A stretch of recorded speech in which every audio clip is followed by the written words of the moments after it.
Mesdames et messieurs, bonsoir. Merci d'avoir choisi RTI 1 à la une de ce 20h. À Fekese-Dougou, les populations des villages impactés par le projet de construction du port sec ont été indemnisées. Ils ont reçu les clés des logements du nouveau site de recasement des mains des ministres Téné Birahima Ouattara et Amadou Koné. Les sénatoriales reprennent dans la région du Guémon le samedi 23 décembre prochain. Mais avant cela, le président de la CEI, Ibrahim Koulibaly Kuibi, a échangé avec les 10 candidats en lice. L'appel à un scrutin apaisé a été lancé. Les 10 candidats ont reçu les affiches et spécimens de bulletins de vote. Les femmes du RHDP ont une nouvelle présidente. Arlette Badou fait l'unanimité à l'Assemblée générale élective tenue aujourd'hui au Parc des Sports de Trècheville. La présidente nationale des femmes du RHDP s'engage à travailler à l'union pour le rayonnement de son parti. On a voté ce dimanche au Tchad. Plus de 8 millions d'électeurs se sont prononcés par un oui ou un non sur la nouvelle constitution. Le nouveau texte marque un retour à la constitution de 1996 et le passage d'un régime présidentiel à un régime semi-présidentiel avec 2 chambres, l'Assemblée nationale et le Sénat. Soyez les bienvenus sur RTI 1. Nous commençons tout de suite par Fekese-Dougou, où les populations des villages impactés par le projet de construction du port sec ont été indemnisées. Elles ont reçu les clés des logements du nouveau site de recasement des mains des ministres Téné Birahima Ouattara et Amadou Koné, respectivement ministre d'État, ministre de la Défense et ministre des Transports. Guénéba Ouattara, Kane Sogodogo, le reportage. Dekoka, village de la sous-préfecture de Fekese-Dougou, change désormais de visage. La localité bénéficie d'une cité moderne bâtie sur une superficie de plus de 20 hectares avec des logements et des infrastructures de développement pour le recasement des populations impactées par le projet de construction du port sec de Fekese-Dougou. Ce village, dans sa conception, a certes été voulu moderne, mais le pari était de permettre aux nouveaux occupants de rester attachés à leur mode de vie traditionnel. Pour une meilleure gestion de la cité, il a établi un protocole d'accord avec les différents bénéficiaires des logements pour le suivi, l'entretien et la sauvegarde des intérêts de toutes les parties. La remise symbolique des clés des 200 logements aux bénéficiaires est faite par le ministre d'État Téné Birahima Ouattara, par ailleurs président du conseil régional du Djologo et le ministre des Transports Amadou Koné. Les bénéficiaires traduisent leur reconnaissance à l'État de Côte d'Ivoire. Au nom de tous les bénéficiaires, nous nous engageons à prendre soin de ce beau cadre et à le rendre toujours propre dans le vivre ensemble, comme le président de la République, son Excellence M.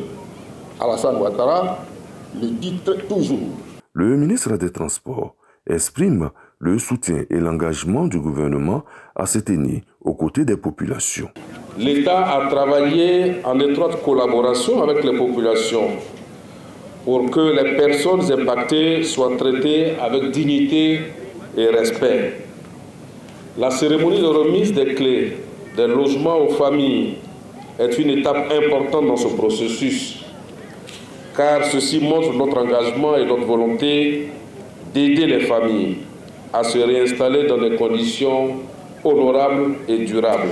Pour le ministre d'État Téné Birahima Ouattara, le conseil régional du Djologo accompagnera le gouvernement pour permettre la réalisation de cet important projet qui est le port sec de Fekese-Dougou. Je voudrais exprimer toute la gratitude de la région du Djologo au gouvernement. Je m'associe aux parents pour remercier et rendre un vibrant hommage au président de la République pour avoir initié le projet de port sec et autorisé la mise en œuvre d'une composante de haute portée sociale. Le conseil régional du Djologo prendra le relais pour poursuivre et accompagner les actions de développement ici dans cette localité. Le volet social du projet du port sec se chiffre à plus de 12 milliards de francs CFA, dont 7 pour la construction de cette cité et 800 millions de francs CFA déjà payés aux populations pour indemnité d'éviction des terres agricoles. Et l'actualité en Côte d'Ivoire est aussi dominée par les sénatoriales partiales. Ces sénatoriales dans la région du Guémon auront lieu le samedi 23 décembre prochain. Mais avant cela, le président de la commission électorale indépendante, Ibrahim Coulibaly Kuibier, a échangé avec les 10 candidats en lice. L'appel à un scrutin apaisé a été lancé et les 10 candidats, vous allez le voir, ont tous reçu leurs affiches et spécimens de bulletins de vote. Carmela Dia. Ils sont au nombre de 10, les candidats engagés dans la course aux élections sénatoriales dans la région du Guémon. Le président de la commission électorale indépendante, CEI, leur a remis personnellement 150 affiches et 500 exemplaires de bulletins de vote pour faciliter leurs campagnes respectives. Avant cette étape importante, le président de la CEI, Ibrahim Coulibaly Kuibier, a prodigué des conseils avisés aux candidats en vue du scrutin à venir. Je voulais appeler les uns et les autres à beaucoup plus de discipline. On va casser, on va brûler, mais après c'est dans le Guémon, c'est dans Diokoué, c'est dans Bangolo, c'est dans Kuibli, c'est dans Fakobli. Nous faisons tout pour être corrects, pour faire de sorte que le résultat qui est proclamé soit conforme à la volonté des électeurs. Et la seule chose qui vous reste, c'est d'inviter vos partisans au calme. Le président de la CEI et les candidats sont en phase. Nous ne faisons que reprendre les élections chez nous. Alors, il faut que ça cesse et que le vainqueur soit le vainqueur.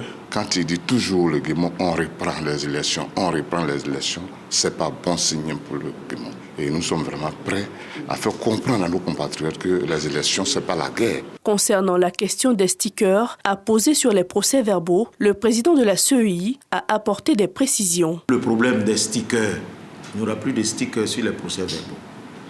L'authentification des procès-verbaux procédera de la signature des agents électoraux. La liste définitive des candidats a été arrêtée et publiée depuis le samedi 26 août dernier. Les élections partielles pour élire les sénateurs de la région du Guémon auront lieu le 23 décembre prochain. Le reportage réalisé pour vous par Carmel Dia et Sylvestre. Nous marquons maintenant un arrêt à Grand-Laou, ville cosmopolite au cœur de la région des Grands Ponts. Cette ville a reçu la visite du ministre délégué au sport et du cadre de vie, Sila Aguemech. L'objectif est de s'imprégner des potentialités de la commune. Occasion également pour le maire de Grand-Laou, Ali Sissoko, de rendre hommage au chef de l'État, le président Alassane Ouattara, pour son appui en faveur de la rénovation de la voirie urbaine. Lansine Bakayoko signe ce reportage.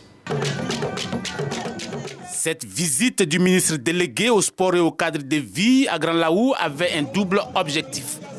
Mobiliser les populations autour des actions de développement initiées par le chef de l'État, le président Alassane Ouattara, et prendre connaissance des défis auxquels fait face la cité dirigée par le maire Ali Sissoko.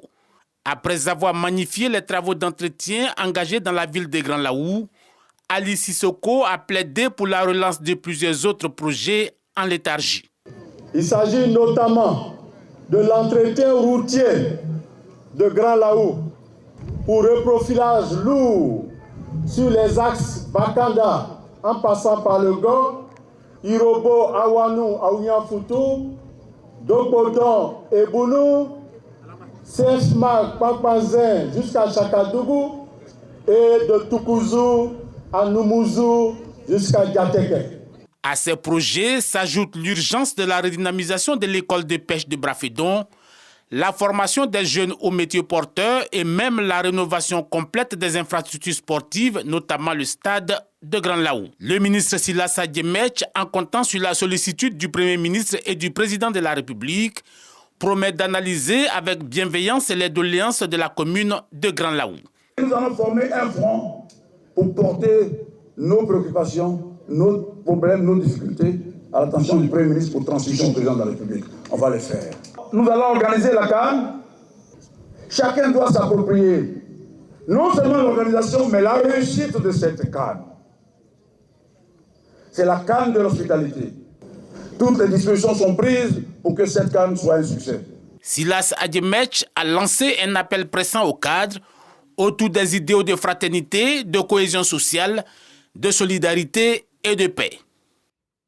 Et la Côte d'Ivoire qui se prépare à organiser cette CAN est l'invité d'honneur de la 31e édition de la Foire internationale de Dakar, placée sous le thème « La FIDAK ». C'est un outil d'intégration. La délégation ivoirienne est conduite par le ministre Souleymane Diarra et cette délégation est composée entre autres d'une trentaine d'opérateurs économiques. La FIDAK 2023 enregistre des centaines d'exposants, parmi lesquels bien sûr des Ivoiriens et plus de 300 000 visiteurs comme nous le rapportent nos envoyés spéciaux au Sénégal, Dangui et Célestin Frodo. À Dakar, les hommes d'affaires sénégalais ivoiriens ont exprimé lors d'un business forum leur volonté de se rapprocher davantage, voire même de travailler ensemble. L'idée serait de voir comment est-ce que ce genre de forum on puisse le faire tous les ans ou tous les 2 ans. Mais on a besoin de se rencontrer et de savoir ce que l'un peut faire chez l'autre. Donc nous, ce qu'on attend des opérateurs économiques sénégalais, c'est vraiment d'investir en Côte d'Ivoire, mais aussi les opérateurs ivoiriens d'investir au Sénégal et tous les deux même d'investir ensemble au Congo. Pourquoi pas? Organisé en marge de la 31e édition de la Foire internationale de Dakar, le ministre du Commerce, accompagné d'une trentaine d'hommes d'affaires ivoiriens, a pris part à ce business forum qui vise, entre autres, à créer le cadre pour augmenter les échanges commerciaux entre la Côte d'Ivoire et le Sénégal. C'est l'occasion d'ouvrir des perspectives avec nos entreprises, faire en sorte qu'on commerce davantage ensemble, qu'on profite du potentiel existant dans nos 2 pays. Et surtout, amener nos hommes d'affaires à être ensemble, à créer des co-entreprises, à créer des joint ventures pour aller à la conquête du continent africain dans le cadre de la mise en œuvre de la zone de libre-échange économique et continentale. Les opportunités d'investissement dans ces 2 pays ont été présentées aux hommes d'affaires des 2 pays présents. La valeur des échanges commerciaux entre le Sénégal et la Côte d'Ivoire est estimée à 228 milliards de francs CFA en 2022. Dans l'actualité politique ivoirienne, les femmes du RHDP ont une nouvelle présidente. Arlette Badou fait l'unanimité à l'Assemblée générale élective tenue aujourd'hui dimanche au Parc des Sports de Treichville. La présidente nationale des femmes du RHDP s'engage à travailler à l'Union pour le rayonnement de son parti. Sidonie Davila pour le reportage. Les femmes du RHDP se mobilisent en force, prêtes à contribuer à la conquête du pouvoir en 2025. Ce dimanche, Parc des Sports de Treichville. L'Assemblée générale élective des femmes a transcendé la simple compétition pour se muer en une célébration de l'unité au sein du parti. 6 candidates en lice au départ, une seule reste en course. Les 5 autres ayant décidé de se rallier. J'ai retiré ma candidature parce qu'au fond de moi, je souhaitais un consensus qui préserve la paix. Nous y sommes parvenus. Ce consensus en faveur d'Alerte Badou, secrétaire départementale de la région d'Ara, a été chaleureusement accueilli. En témoigne la ferveur qui s'empare des militantes. La nouvelle présidente des femmes du RHDP entend insuffler une nouvelle dynamique à cette mandature. Son credo, le travail, l'unité et l'implantation du parti pour le rayonnement du rassemblement des oufouettistes pour la démocratie et la paix. Le résultat de ce jour représente le point de départ d'un nouveau rassemblement, d'une mobilisation des femmes de notre parti. C'est une remobilisation des femmes de notre parti autour de son Excellence Alassane Ouattara, grand visionnaire et véritable deuxième chance pour notre pays. J'ambitionne donc, avec le concours de vous toutes, notamment de mes sœurs anciennement candidates, de contribuer à mettre le rôle et l'action de la femme au cœur de la stratégie globale. Les défis à venir recommandent que nous renforcions notre présence sur le terrain, en synergie avec la haute direction du parti, pour garder notre position de premier parti politique de Côte d'Ivoire Le choix d'Arlette Badou est unanimement salué. Les cadres lui apportent leur caution.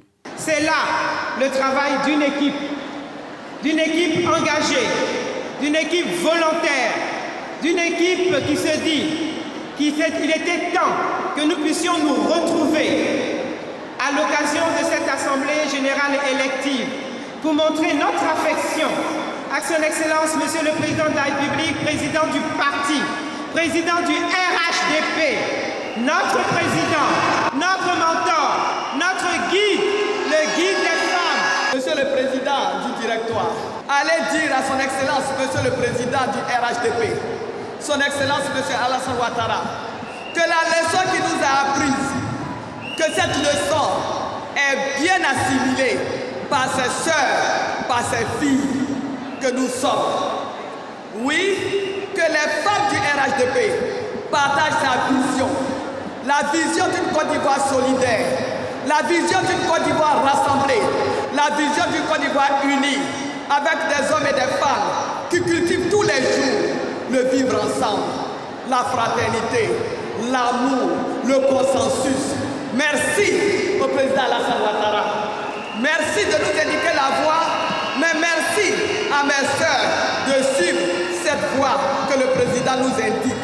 Merci de démontrer que nous sommes dans un parti politique, un parti de cohésion, un parti de consensus. Grâce à ce consensus, au lieu d'aller à un événement qui aurait pu occasionner un déchirement, nous voici rassemblés pour faire la fête. La nouvelle présidente nationale des femmes du RHDP peut donc compter sur le soutien des responsables de son parti. Au président s'assise de l'Union des femmes du RHDP, je voudrais me féliciter de l'esprit dans lequel l'Assemblée générale élective s'est passée. Je note pour ma part que ce processus électoral a été une opportunité pour nos militants de tester notre capacité à vaincre l'intérêt supérieur du parti au-delà de toutes les croyances qui seraient de nature à fragiliser notre parti. Je voudrais engager toutes nos sœurs et femmes militantes à celui autour de la présidente élue afin de consolider les acquis. Je félicite donc Mme Arlette Badou, ma fille, qui a été plébiscitée, et je voudrais lui dire la disponibilité du directeur à l'accompagner dans sa mission. Pour cette Assemblée générale élective, elles sont venues de toutes les contrées de la Côte d'Ivoire. Les femmes du RHDP sont aussi soutenues par d'autres associations féminines venues notamment du Sénégal et d'autres villes d'Europe et d'Amérique. Et notre équipe de reportage conduite par Sidonie Davila a recueilli quelques réactions sur place après cette Assemblée générale élective des femmes du RHDP. Nous les écoutons. Cette belle machine de nos sœurs qui a déployé la capacité du RHDP à arriver au consensus en plaçant l'intérêt du parti au-dessus de tout. Nous avons été nourris par cette grande mobilisation. Nous ne pouvons que les en féliciter. Nous les encourageons. Nous demandons à la présidente de travailler avec toutes les bonnes volontés afin d'asseoir solidement le RHDP dans la conscience des Ivoiriens, comme les élections l'ont prouvé, mais comme les autres élections devront aussi le prouver. C'est un bel exemple de ce qui fait l'âme du RHDP, le vivre ensemble, la recherche permanente du consensus. Le consensus a prévalu. Une présidente a été élue et nous pensons que c'est une bonne présidente parce qu'elle est élue locale. Et ce que nous avons vécu aujourd'hui montre à quel point notre parti est un parti démocratique. Changer les instances, vraiment, nous a permis donc de découvrir que les anciennes générations, je dirais anciennes générations, pas en âge, mais au plan politique, savent faire la passe aux nouvelles générations. Quand c'est de nouvelles perspectives, c'est de nouveaux espoirs. Nous avons tout un espoir qu'elle fera émerger les femmes et que vraiment les femmes pourront mieux s'affirmer. Le RHDP est définitivement le plus grand parti de Côte d'Ivoire et dès aujourd'hui, 2025, la campagne est lancée avec les femmes. Toutes mes félicitations à la nouvelle présidente Arlette Badou Nguessan, ma jeune sœur dont je suis convaincue réussira cette mission avec brio. Voilà, c'était la réaction donc de quelques cadres du RHDP. Vous avez entendu la réaction du Premier ministre Robert Begré-Mambé et quelques membres du gouvernement. La commune de Cocody a récemment abrité une rencontre. Celle-ci portait sur la révision des critères du monitoring des sites web des organismes publics et initiée par la Commission d'accès à l'information d'intérêt public et aux documents publics KIDP. Cette activité vise à parcourir les sites internet de certaines entités publiques afin d'en apprécier le contenu. On en sait plus avec nos reporters Serge Pacom Didi et Franck Quadio.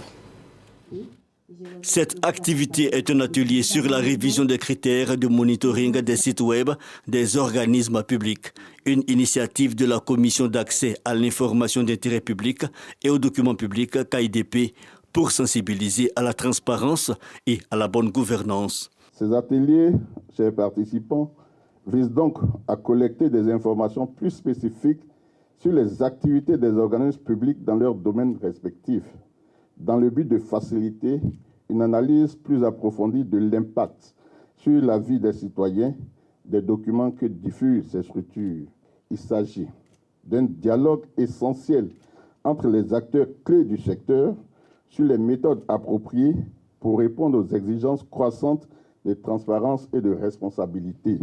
Ces formations visent à parcourir les sites internet de certaines entités publiques afin d'en apprécier le contenu. Cela en tenant compte d'une typologie de documents édictés à cet effet par la KIDP. Lorsque vous analysez cette typologie, vous pouvez vous rendre compte qu'il s'agit de documents ou des informations, on va dire, d'intérêt général. Donc il s'agit ici, dans le cadre de ces ateliers, de prendre en compte les spécificités de chaque organisme public dans leur domaine respectif, notamment la santé, la justice, le droit, dans le secteur, on va dire, maritime, des transports, de l'éducation nationale. Ce projet de monitoring des sites web des organismes publics bénéficie de l'appui financier du projet au gouvernement francophone PAJOP. Nous finançons donc cette formation de révision, des sites web des organismes publics en vue donc d'améliorer l'accès à l'information des populations, mais surtout, nous visons surtout la production de données ouvertes qui permettent donc d'améliorer la recherche, mais également l'information pour tous. Encourager les administrations publiques à privilégier les diffusions proactives, améliorer l'accès à l'information en Côte d'Ivoire sont quelques résultats attendus. Et la solidarité se solidifie aussi en cette fin d'année. Le maire de Yopougon apporte justement son soutien à la pouponnière située dans sa commune. Adama Bictogo a offert des vivres et non-vivres aux pensionnaires. Il annonce également une subvention annuelle de 15 millions de francs CFA afin d'aider au bon fonctionnement de cette structure d'encadrement des enfants. Konaté Moussa Kadebachil. Des sacs de riz, des pâtes alimentaires, des bidons d'huile, aussi des savons, des couches et des jouets. Des dons pour la pouponnière de Yopougon offerts par le maire de la commune. En présence de la ministre Nassane Batouré, Adama Bictogo annonce une subvention annuelle de 15 millions de francs CFA pour aider au bon fonctionnement de la structure d'encadrement pour enfants. À travers ce don, Monsieur le Président, vous marquez à jamais le cœur de ces orphelins qui ont besoin de vivre et de se sentir aimés. Après cette étape, dans la cour de la mairie, des kits alimentaires, plus un montant de 25 000 francs CFA sont remis à plus de 400 familles de la commune. C'est ma première fois de recevoir un don de la part d'un maire, que vraiment puisse développer Yopougon comme il a si promis. En plus de ces dons, de nombreux chantiers pour le rayonnement de la commune et l'épanouissement des populations sont prévus. J'ai reçu les commerçants, les transporteurs, ils m'ont dit de les laisser jusqu'au 1er janvier. Mais à partir du 5 janvier, nous allons mettre en place une politique où tous les trottoirs de Yopougon seront propres et il n'y aura plus de table sur aucun trottoir. Il y a au moins 6 marchés dont les constructions vont démarrer d'ici février. Parce que si on vous enlève sur le trottoir, il faut que vous ayez des places dans les marchés. Le maire Adama Bictogo appelle à l'union, à la cohésion et au rassemblement pour assurer un meilleur développement de la commune. Au magazine du dimanche de ces 13h, Hamza Diaby a reçu professeur Georges Kouadio, conseiller technique au ministère de l'Environnement, du Développement durable et de la Transition écologique. Ensemble, ils ont dressé le bilan de la COP28, COP tenue récemment à Dubaï. Je vous propose un extrait de leur entretien. Nous rentrons satisfaits à 2 niveaux. D'abord, au niveau international, il y a eu 3 éléments forts. L'un des acquis majeurs, c'est vrai, 780 millions de dollars, c'est bon à prendre parce qu'il n'y avait rien dans la caisse. On a dit qu'il faut mettre en place des fonds, il n'y avait rien dans la caisse. Mais les besoins sont 10 fois supérieurs à ces fonds, donc il y a des efforts encore à faire. Bon, il sera implémenté ici chez nous, vous savez, dans les discussions, il y a d'abord la volonté de mettre des fonds, mais il y a le mécanisme pour pouvoir avoir accès à ces fonds. Donc, il y aura des critères et la Côte d'Ivoire, par le biais du renforcement des capacités avec ce qu'on a adhéré à d'autres conventions, comme la convention de Sendai sur la prévention des risques et catastrophes, les questions du système d'alerte précoce. On a quand même une expérience pour pouvoir mieux maîtriser les pertes et dommages et pouvoir aller à ces fonds et prendre ce qui nous revient quand on aura des pertes et dommages. D'autres acquis importants, c'est que nous sommes partis à cette COP-là avec la volonté de financement de nos projets. Il y a le fonds SAFE, qui est un fonds pour pouvoir aider les pays à faire une agriculture durable. Un fonds de 10 millions de dollars qui est soutenu par l'ex-secrétaire des Nations Unies, Ban Ki-moon, et la Côte d'Ivoire a adhéré à ces fonds, donc on aura la possibilité de mobiliser la part qui nous revient à travers les projets qu'on va soumettre. L'un des acquis au niveau international aussi, il faut le dire, c'est l'abandon progressif des combustibles fossiles. Je l'ai dit tout à l'heure, les gaz responsables responsables du réchauffement climatique, les gaz à effet de serre, émanent des combustibles fossiles. Donc la grande décision historique, c'est qu'on s'engage tous à laisser de côté les combustibles fossiles, mais cela se fera progressivement selon les capacités de chaque pays. On parle aussi culture dans ce 20h avec la 6e édition du festival Tonkpi Ning Dale qui enregistre cette année la participation de nombreux touristes venus notamment de plusieurs pays européens. Et cette édition a été marquée, vous allez le voir, par la sortie de masques et présentation de spécialités culinaires. Walter Madou Ouattara et Richard Vao ont signé ce reportage. Mans, la cité des 18 montagnes, vit au rythme de la promotion des arts et de la culture d'un peuple composé des Touras et des Yakuba. Le conseil régional du Tonkpi propose depuis le 13 décembre dernier des offres d'appel touristique à travers la 6e édition du festival Nidale. Et la mayonnaise prend petit à petit. Au milieu de la foule d'Autochtones, on trouve des visiteurs issus de la Suisse et ceux venus de Bordeaux en France. On a fait Abidjan, on a fait Poiflé pour l'instant et on est ici. C'est la première fois. Ça se passe bien, il n'y a pas de problème. Tout le monde est très gentil avec nous, tout le monde dit bonjour. Et on a mangé du foutou, c'est très bon. Avec c'était du bœuf hier et de la soupe. On est là pour voir les masques. Donc on attend les masques. Après la danse, les masques, la gastronomie de l'ouest du pays retient l'attention de Klaus Krems, un touriste allemand. Je suis dans ce pays pour le tourisme. Ce festival est une culture vivante. Vous-même, vous le savez, c'est très intéressant. Il y a beaucoup de belles choses et de la très bonne musique.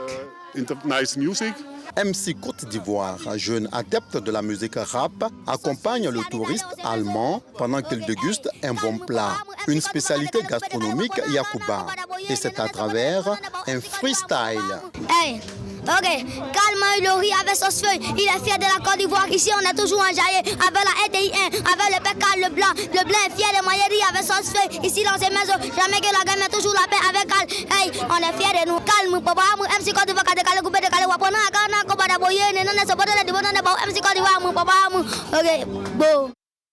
La Côte d'Ivoire, un pays à visiter, on y découvre de très très belles choses.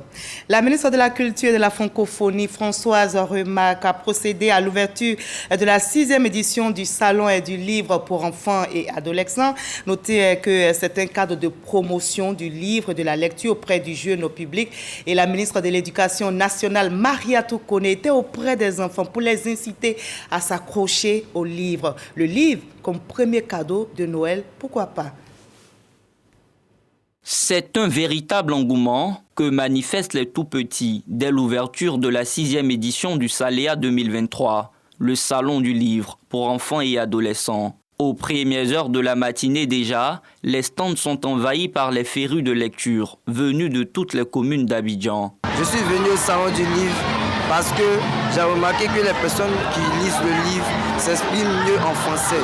Le livre est important parce que c'est en lisant qu'on s'instruit, on apprend à s'instruire, on apprend beaucoup de choses. Vraiment, nous avons un catalogue très fourni, notamment en littérature enfantine et en littérature pour adolescents. Et je suis vraiment très heureuse de voir l'engouement aujourd'hui de tous ces enfants.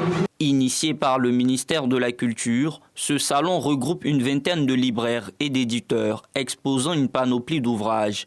En première ligne, les plus illustres comme Aya de Yopougon, mais aussi des œuvres anonymes comme Barissé, Vous êtes des éléphants, un recueil de poèmes écrit par ses élèves en classe de première au lycée Garçon de Bingerville. Chaque élève a fait au moins un poème dans cette œuvre. Et cette œuvre, c'est notre manière à nous de soutenir les éléphants pour qu'ils remportent cette 3e étoile de la CAD 2024. Les auteurs de renom, à l'instar d'Anzata Ouattara, sont aussi au rendez-vous pour partager leur passion du livre. Une passion que ces jeunes visiteurs veulent également développer. Ils n'hésitent pas alors à mettre la main à la poche pour se procurer toutes sortes d'ouvrages. J'ai acheté 4 livres et je sais que ces 4 livres m'ont aidé à améliorer mon vocabulaire. Vous avez vu l'affluence, ça montre que les enfants s'intéressent à la lecture, pourvu qu'ils aient ce qu'ils veulent et puis qu'on crée ce genre de plateforme pour inviter les enfants à venir visiter les livres. Offrir le livre comme premier cadeau de Noël, c'est l'appel que lance ici la ministre de la Culture et celle de l'Éducation nationale aux parents. Le livre semble prendre moins de place dans la culture de nos enfants, hélas. Et les pièces performances de nos enfants à l'école dans le domaine de la dictée nous commandent d'inverser cette tendance. Oui pour le livre comme premier cadeau de Noël à l'enfant. Oui pour le livre comme premier cadeau tout court. Et il faut aussi que les parents continuent de croire, comme nous, en tout cas au niveau du ministère de la Culture, nous croyons à l'impact de la lecture sur la formation d'une jeunesse citoyenne, d'une jeunesse engagée, d'une jeunesse qui contribue à la vision du chef de l'État. Ouvert le 14 décembre, le Salon du livre pour enfants et adolescents se poursuit jusqu'au 16 décembre 2023. Au menu, des concours inter-écoles de dictée, de lecture et de poésie. Voilà, visitons ce salon, lisons et offrons surtout les livres aux enfants. Les lauréats de la 7e édition du prix du patronat pour la recherche et l'innovation sont connus. Ils ont été récompensés cette semaine. C'était lors d'une cérémonie organisée au siège de la Confédération générale des entreprises de Côte d'Ivoire au Plateau. Le reportage est signé Sephora Zeki. La politique en faveur de la recherche et l'innovation mise en place par le gouvernement ces dernières années porte des fruits. De plus en plus, les chercheurs, inventeurs et innovateurs développent des produits et services capables de répondre efficacement aux besoins économiques, sanitaires, sociaux et même technologiques des populations ivoiriennes. Les meilleurs innovateurs de 2023 primés à l'occasion du prix du patronat pour l'innovation. Valère Abéedi est le grand vainqueur. Il remporte le prix spécial du patronat pour la mise au point du bioéthanol fabriqué à partir d'effluents de manioc.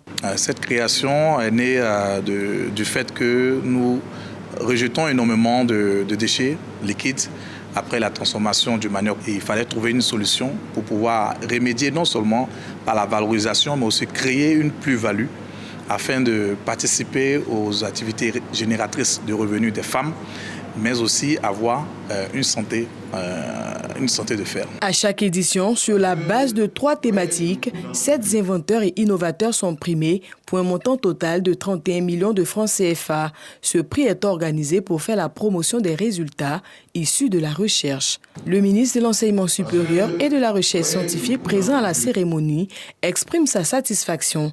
Il plaide néanmoins pour le rehaussement du niveau de la contribution financière du secteur privé. Je suis venu plaider auprès du secteur privé pour leur faire comprendre que investir dans la recherche, ce n'est pas de la philanthropie, pas du tout.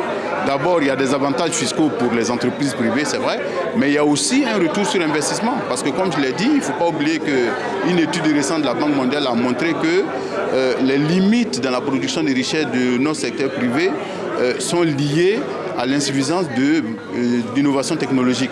La vitalité des économies les plus performantes est liée à l'innovation dans les secteurs prioritaires qui s'approprient les avancées technologiques pour créer de nouveaux besoins et de nouveaux marchés. La Confédération générale des entreprises de Côte d'Ivoire et le ministère de l'Enseignement supérieur et de la Recherche scientifique comptent davantage promouvoir ce prix afin de faire de la recherche et l'innovation un levier du développement économique et social de la Côte d'Ivoire.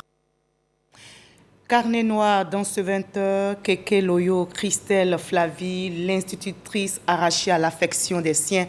Le 20 novembre dernier, à Gbatongouin, localité située dans la ville de Mans, a été inhumée hier samedi 16 décembre à Aoutoué, son village natal.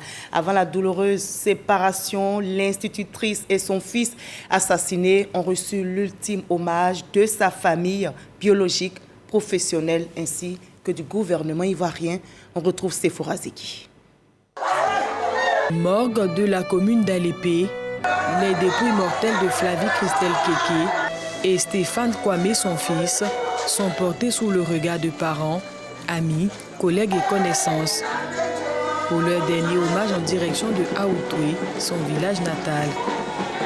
Avant l'ultime séparation, les collègues, amis de génération et population de Aoutoué ont tenu à rendre un hommage à celle qu'ils appelaient affectueusement Loyo.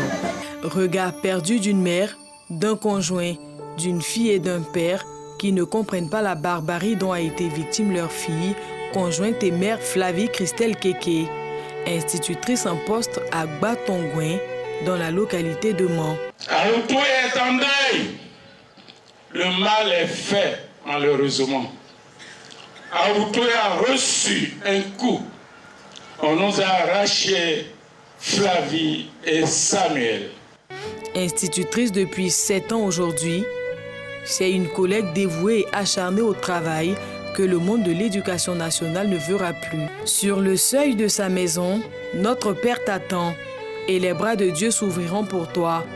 C'est avec les paroles de ce chant religieux que Mariatou Kone rend un vibrant hommage à son agent qui a rencontré la face hideuse de la mort le 20 novembre dernier. La ministre apaise, la lumière sera faite sur cette affaire.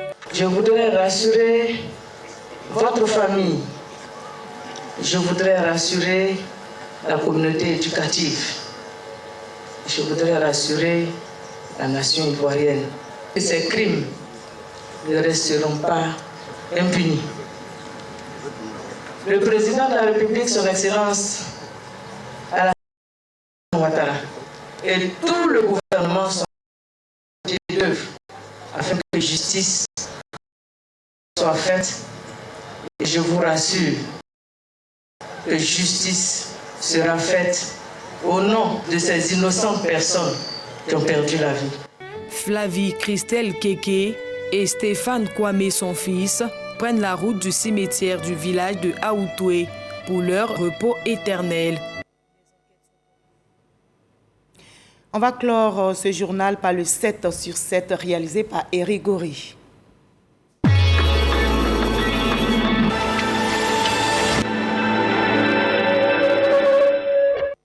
Israël continue ses bombardements sur Gaza, une nuit secouée par des bruits assourdissants.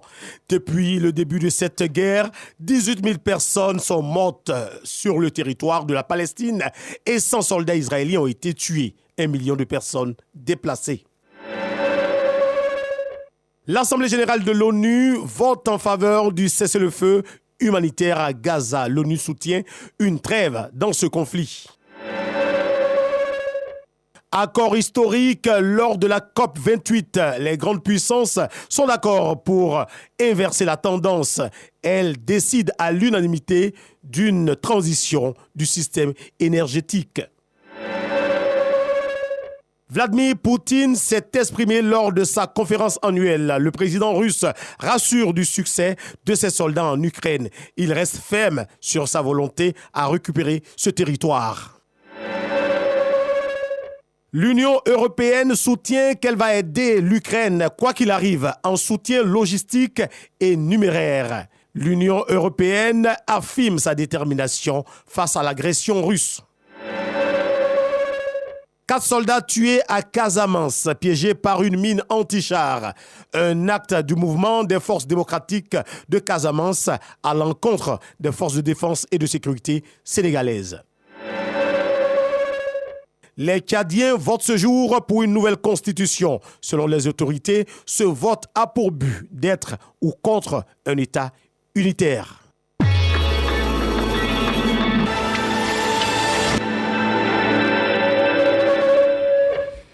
Voilà, ainsi va le monde. L'actualité revient à 23h. Demain, 20h, vous avez rendez-vous avec Fatou Fofana. Prenez soin de vous et moi, je vous dis à très bientôt.